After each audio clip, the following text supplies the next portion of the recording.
Madamo ang salamat sa inyo pagtupod sa pagpangamuyo sa Santo Rosan Kabay Unta nga ang grasya kag dait sa Ginoo mangin ato sa tanan nga tibok. Madamo ang salamat kag maayong gabi mga kawan.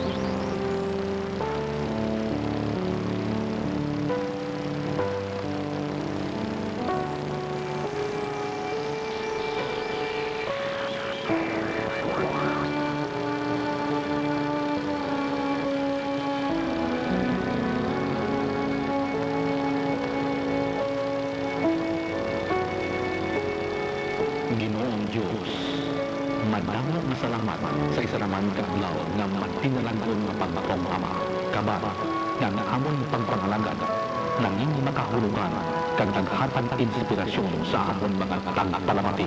Padayon mo kami nga ubayan sa amon mga hidikoton kag ipabilin mo kami nga luwas kag bukas ang amon patinsaron kag tagipusoon sa pagpangalagad.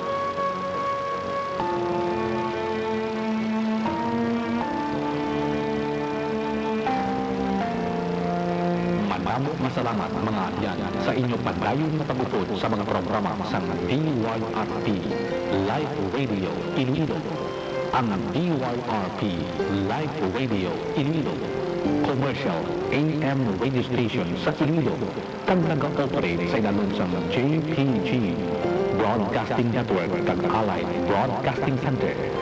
Ang among studio naamtang sa Busman, Esena, Mandurriang kag ang among transmitter Yara sa San Jose, Arevalo. Ang DYRP Live Radio Iloilo, miyembro sa kapisanan ng mga broadcaster ng Pilipinas. Nagapanayag kami sa kapasundon na 10,000 watts. Kagabatian sa 17 kHz sa dilisuan sa inyong mga radyo. Ang DYRP Live Radio Iloilo nag-operate bagi sa license number 0080403 na halin sa National Telecommunications Commission. Kagabatian sa kakininan bagi sa among personnel na NTC license First Class Radio Operator Ricardo Pinapol. Upon ang mga technicians, Chief of Technicians, Electronic Communications Engineer Ariel Urilo, Electronic Communications Engineer Eric Maklibah, Electronic Communications Engineer Drexen Leo Patachete at Joe Ivan Vasco. Mga adyan, ang Philippine National Anthem. Mga kababayan, ang pambansang awit ng Pilipinas.